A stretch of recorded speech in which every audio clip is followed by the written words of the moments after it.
Hello everyone, this is Monika and welcome back to my YouTube channel maths together. तो आज हम लोग discuss करने वाले हैं एक्सरसाइज 1.5 का क्वेश्चन नंबर 7। उसमें बोला है filling in the blanks to make each of a following a true statement. कुछ फिलिंग द ब्लैंक्स दिए हैं, उसको हमें एक ऐसा फिल करना है कि जो स्टेटमेंट हो वो ट्रू हो। दैट इज फर्स्ट उसने पूछा है ए यूनियन ए कॉम्प्लीमेंट। ठीक है जी, तो इसको देखते हैं। ए का जब आप यूनियन कर दो ए कॉम्प्लीमेंट के साथ तो क्या आना चाहिए। ठीक है जी, तो वेन डायग्राम से अगर हम इसको देखें तो ये मेरा कोई यूनिवर्सल सेट है।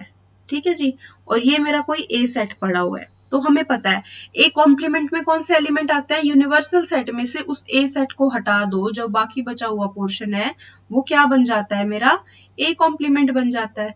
ठीक है जी, ए कॉम्प्लीमेंट। तो अब यहां से देखो, मैं इस ए का यूनियन इस ए कॉम्प्लीमेंट के साथ कर दूं तो ये पूरा का पूरा क्या बन गया, यूनिवर्सल सेट ही बन गया, है ना जी। तो इसका आंसर आ जाएगा यूनिवर्सल सेट। ठीक है जी, वेन डायग्राम से देखेंगे बहुत ही इजी तरीके से हमें चीजें समझ में आएंगी। ठीक है जी, उसके बाद नेक्स्ट स्टेटमेंट है फाई डैश, इसका इंटरसेक्शन करना है आपको ए के साथ।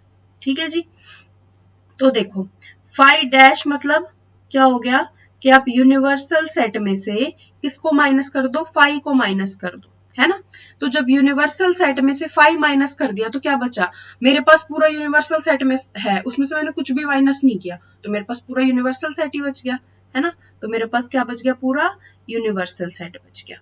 ठीक है जी, तो अब देखो इसका आंसर क्या होगा, फाई डैश का आंसर क्या होगा, यूनिवर्सल सेट। तो यूनिवर्सल सेट का जब मैं इंटरसेक्शन करूंगी ए के साथ तो क्या आंसर आएगा, देखो जी वेन डायग्राम से, ये मेरा पूरा यूनिवर्सल सेट, ये मेरा ए सेट। ठीक है जी, उसने बोला यूनिवर्सल सेट का ए के साथ इंटरसेक्शन करो, ए का ये पोर्शन है।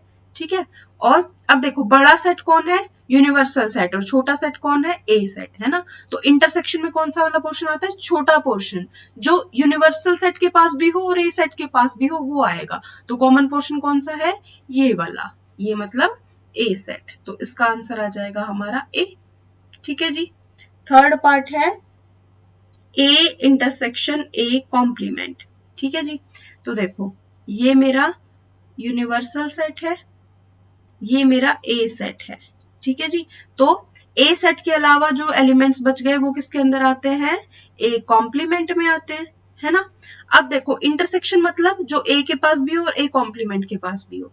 तो ऐसी कोई चीज है क्या, ये बाहर वाला पोर्शन है ये तो पूरा ए कॉम्प्लीमेंट है, और ये जो अंदर वाला पोर्शन है ये ए है, दोनों के पास कुछ भी कॉमन नहीं है ना। तो इनके इंटरसेक्शन में क्या आ जाएगा, एम्प्टी, कुछ भी कॉमन नहीं आता इनमें। ठीक है जी, उसके बाद है यूनिवर्सल सेट का कॉम्प्लीमेंट इंटरसेक्शन ए, इसकी वैल्यू बतानी है। ठीक है, तो यूनिवर्सल सेट का कॉम्प्लीमेंट निकाल लो पहले। यूनिवर्सल सेट का कॉम्प्लीमेंट क्या होता है, मतलब यूनिवर्सल सेट में से मैं यूनिवर्सल सेट ही माइनस कर दूं, है ना। क्योंकि देखो अगर मेरा कहीं ए कॉम्प्लीमेंट लिखा होता है तो मैं क्या करती हूँ, यूनिवर्सल सेट में से ए को माइनस कर देती हूँ। बी कॉम्प्लीमेंट लिखा होता है तो क्या करती हूँ, यूनिवर्सल सेट में से बी को माइनस कर देती हूँ। तो कहीं पे यूनिवर्सल सेट का कॉम्प्लीमेंट लिखा है तो यही तो करूंगी, यूनिवर्सल सेट में से यूनिवर्सल सेट माइनस कर दूंगी। तो यहां से क्या आ जाएगा, फाई, है ना। तो यहां से आ जाएगा फाई इंटरसेक्शन ए। तो फाई का मैंने किसके साथ इंटरसेक्शन कर दिया जी, ए के साथ। तो दोनों इंटरसेक्शन में क्या आता है, जो दोनों के पास कॉमन हो वो आएगा, है ना।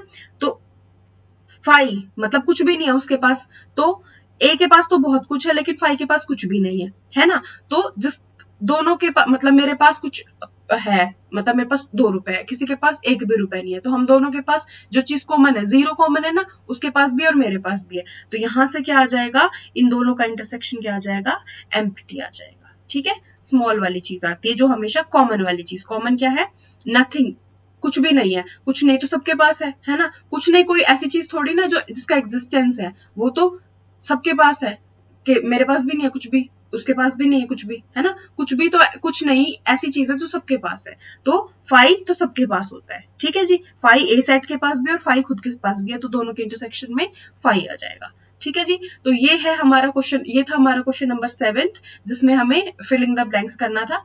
ठीक है जी।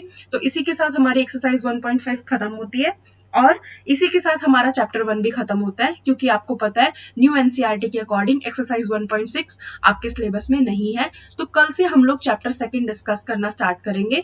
तो आई होप आपको मेरी वीडियो अच्छी लग रही है। अगर आपको मेरी वीडियो अच्छी लग रही है तो आप प्लीज मेरी वीडियो को लाइक करें, मेरे चैनल को सब्सक्राइब करें और अपने फ्रेंड्स के साथ शेयर करें। Thank you so much.